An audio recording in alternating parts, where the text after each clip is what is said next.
Thank you very much for joining us here on Solihull Radio. My name is Jeff O'Brien, and sitting directly opposite me here in the studio is Solihull's entertainment legend, Mr. Malcolm Stent. Malcolm, how are you? I'm all right, mate. Thanks a lot. Thanks for inviting me. And can I just say congratulations on your setup so far? It looks really good. Thank you very much. Yeah, thank you. And it's a great idea. It's about time we had local radio for local people. That's.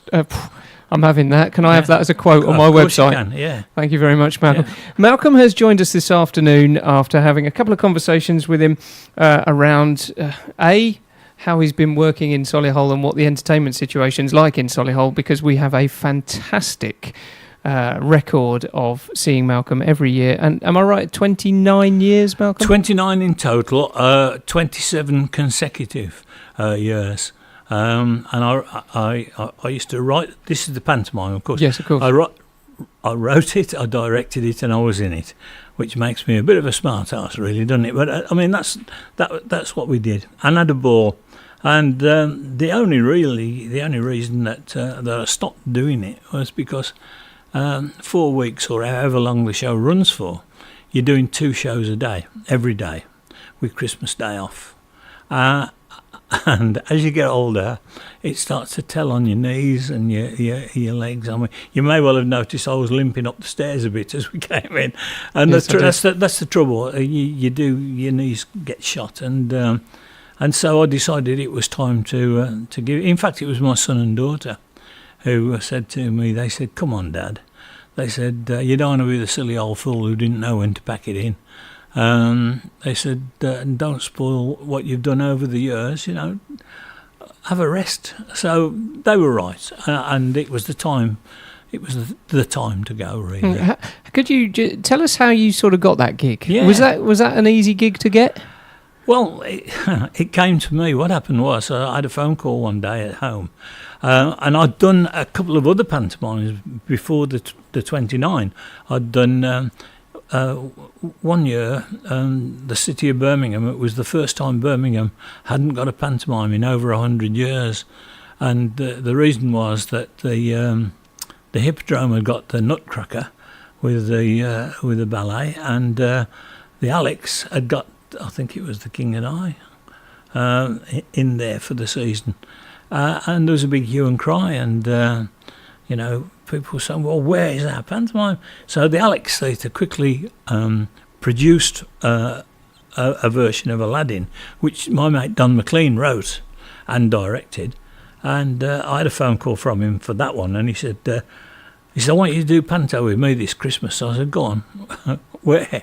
He said, Birmingham. I said, okay.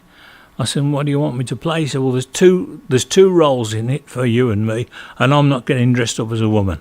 So I said, okay. So in actual fact, what I did was, for the first time ever, I played Dame, I played Twanky in that one. And we had a ball. There was Maggie Moon was in it with us, a Solihull girl. Mm-hmm. She was in it with us, and Carlos, the chef from Crossroads, he was in it.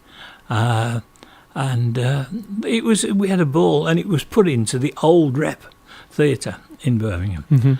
Which is one of the best kept secrets, really, that Birmingham has. A beautiful little theatre. Down by New Street, isn't it? Yeah, the back of the station. Back of the station there, next to the electric. That's right, yeah. Mm-hmm. And we had a wonderful time. Anyway, that's by the by. A couple of years later, I get this call from Sue Finnegan, who was the then manager at Solihull, as it was then Library Theatre, because it's had a few different names. It then it became Solihull Arts Complex, mm-hmm. and now it's called the Core Theatre. And she phoned me and she said, I've been told you're the person I need to speak to. I said, why is that? And she said, well, last year, she said, we made a big mistake. We thought we were booking a pantomime to put into the theatre. She said, and it turned out to be a trendy review. She said, and it wasn't very good.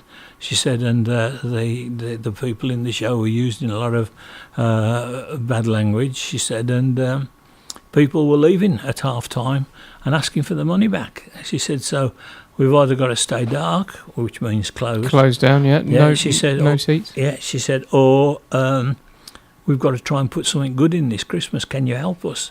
So I said, yeah, I can. I said, I'll put a team together, just from people that I knew, local people in the business, all pros, by the way. And I said, but you'll have to get us a script and get us a set and some costumes. And we did a holding job that Christmas, and people came. And people came because they knew my name, and one or two of the other people in the show, they came because they knew us and trusted us. And she then, at the end of the run, she said, could you do it again next year? So I said, yeah, okay. And that was the last time it was ever discussed. And, I was there from then on, and I wrote it and directed it, and was in the show, and had a wonderful time. You know, I mean, I met people all over the country, all over this, and in fact, in different parts of the continent, who said, we used to come to your Panto at Solihull every year. But listen, from my point of view, I moved up into Solihull around 2013, and I've been to your shows every year since. Well, there you are. So, and I bring my children, and they have a wonderful time. That's lovely, and that's what it's all about. You know, it's about, pantomime should be about, for a start off, the children should be under no other illusion other than that the dame is a man dressed up as a silly character, dressed up as a lady.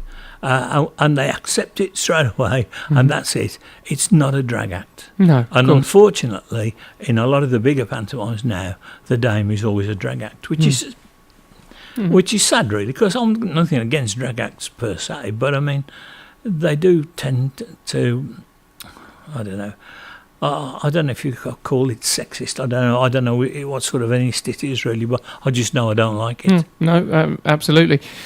As you have taken a step back now with your knees and health and things along those lines, that's not stopped you though from performing. Oh no, I'm always I shall carry on working as long as, but it's just the long runs, you know, that I don't want to do anymore. I know I shall miss this Christmas. I shall miss it. I know that, and I am doing a Christmas special at the Solihull Theatre on the 27th of November. Right. And what it is, it's an extension, it will be, of... I've been doing some nights, I hope the BBC don't mind, but we call it Stent Songs of Praise Night. It's not a religious meeting or anything like that. No. What it is, I discovered when my son got married, it was at Christmas time, and he said to me, I've been to a lot of weddings, he said, and nobody ever knows the words of any of the hymns. Would it be all right, as it's the 23rd of December, if we have Christmas carols? I said, of course it would. So that's what he did. He had all the hymns in his marriage service were Christmas carols, and everybody came out of the church, and they were all saying, God, what a fantastic service that was. We had a bloody good sing, and I thought, yeah, people do like to sing. They like to show their knowledge. That's why quizzes are popular, and they like to sing as well. And I hit on the idea of doing an evening where Joe Public could just come to the theatre, pay for his ticket, sit in the auditorium, have a song sheet, and we've got a 40-piece Salvation Army band on the stage with us. Nice sound. All playing at the top of their game, you know? Yeah. And if you can imagine, everybody singing their heads off, and all they are, the songs are just all the old songs that people don't do anymore. You know? So the Christmas special, it'll be cool. I think they're probably going to call it Mark Stent's Christmas Songs of Praise, but there'll be some surprise guests who I'll tell you about now. Surprising. My old pal Don McLean, he'll be in it with us, and Maggie O'Hara, who's a brilliant singer, and one or two surprises as well. Okay, keep those. So there you go. That'll be nice, and that's the 27th of November. 27th of November, so that partly because presumably what they've got in to do the Christmas run will be kicking off around the week after. They'll be in, they do the getting, you know, and the set. Yeah. Okay, so that's towards the end of November. Yes. What else are you doing in and around Solihull? Well, right, on the 12th of September, which is next Wednesday. Week, next Wednesday. I do a thing called Milk in the Afternoon, which is in the studio part of the theatre, which seats about 110, 120 people. Okay. And I do it with my own band of musicians. I started off in the folk clubs. That's where I came from. And of course, the most famous one of all was the Boggery here in Solihull. Yeah.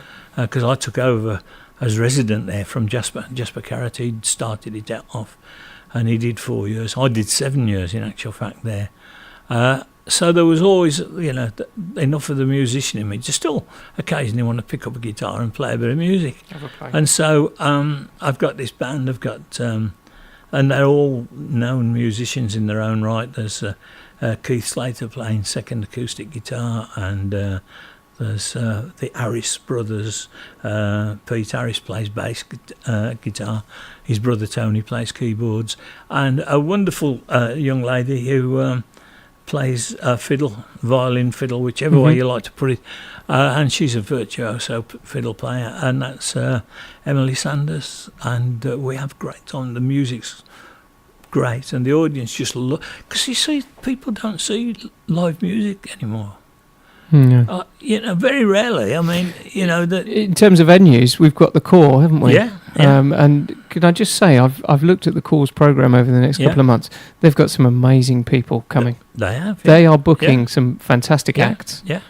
But you see, there's something else. When I first started doing things at that theatre, when it was the Library Theatre, I used to say then, I said, Solihull can afford, there's enough disposable income around Solihull to be able to support its own professional theatre. I mean, sadly, there's only 340 seats, which makes it a little bit of a problem, and the tickets prices probably have to be a little bit higher than they may be somewhere else. But it's only because of the small seating area. The capacity, yeah.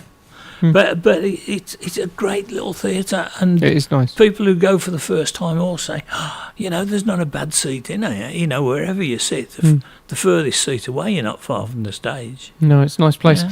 So on the 12th of September, Wednesday week, from our recording date here, 2 o'clock in the studio. That's Malcolm Stent in the afternoon. Acoustic guitar, a small band lineup, and stories and songs for everybody to join in and have a sing along to. Brilliant stuff. On the other side of the coin, you've also got your what do you call it? You're comparing some more acts for the Core, aren't you? George Huxley lives in Solihull. You may well have met George and know him.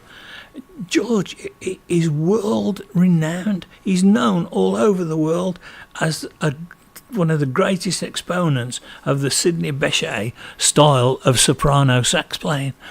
And he lives here in Solihull, and they do say a man can't be a prophet in his own town. We need to get him into the station, don't we? Yeah, George is wonderful. We'll put a microphone over there and we'll rebroadcast him. Yeah, he's a wonderful chap, George. Oh, lovely. And he's got a great stride pianist coming over, Jeff Barnhart, who he's just out of this world. I mean, that's right. It just defies all logic the way he plays, but he plays fantastically well. And it's the Huxley Barnhart 5, I think that's what they call it. That's right. I've got Anne, I've got Tom Langham and Graham Smith, and like you say, Jeff Barnhart coming as well. So that's an amazing quintet, really, isn't it? World-class musicians, exactly. And of course they've got you to guide them through the evening. Yes, just to crack a few gags. And the great thing is, usually at the end of the show, I'll get to do a song with them, and it's wonderful to be sharing the stage with people like that. But George he's been around 100 years. In fact, I don't know how old George is, but he's got to be getting on a touch now. But what a man, what a player. So that's the 19th. So you're still doing a lot of work around Solihull. Oh yeah, and the thing is, I'm doing stuff that you might never get to hear of, really, because people phone me up and say, "Oh, we're trying to raise funds for so and so and so and so," and we agree on a way of doing it, a share, if you like, a profit share. and I'll go and do an evening, and that's usually just me with guitar and. Because because you've now been into the station, that automatically makes you a friend of Solihull Radio. I should think so as well. And part of the output of what we give to the Solihull community and all around the world now. Yeah. So big thank you for coming in and talking to us. Where do you see Solihull in the next few years? Just as an aside, not necessarily as an entertainment thing. Because I'm getting many different. The town itself. Yeah, where's it all going? What's happening? I think the town itself will grow, and I think I think the town will prosper. Sadly, I would love to hang on to a lot of the greenbelt land. I would. Maybe we may not be able to do that too much longer.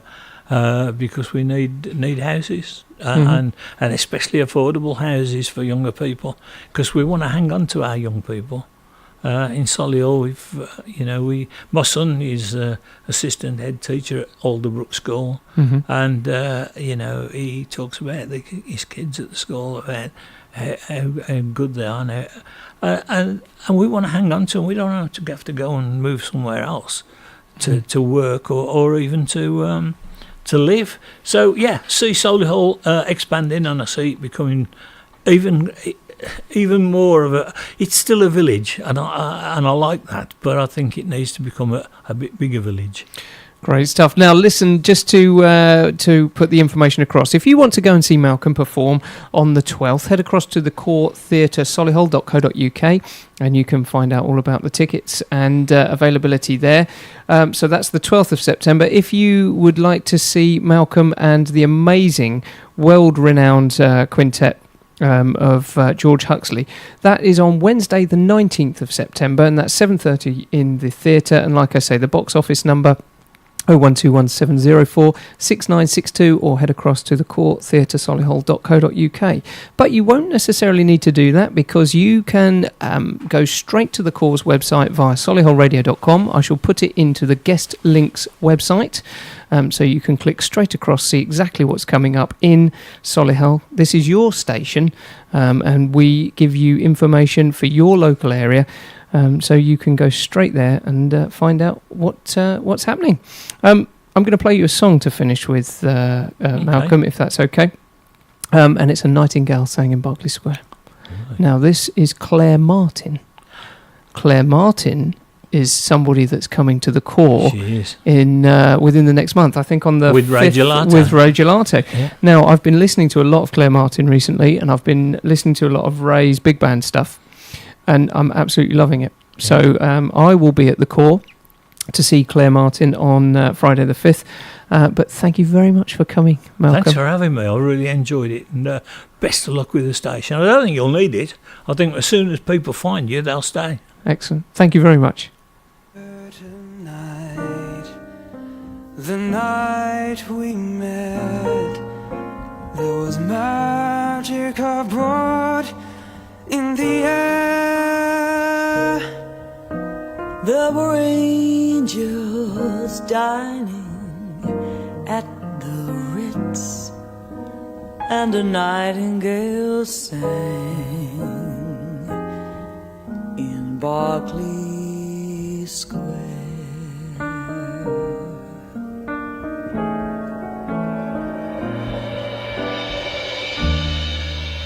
I may be right, I may be wrong, but I'm perfectly willing to swear that when you turned and smiled at me, a nightingale sang in Berkeley Square.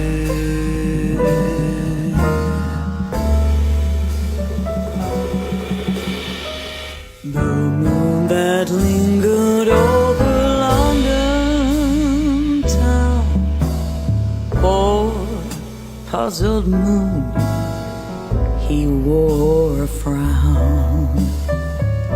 How could he know we two were so in love? The whole darn world seemed upside down. The streets of town were paved with stars. It was such a romantic affair. And as we kissed and said good night, a nightingale sang in Berkeley Square.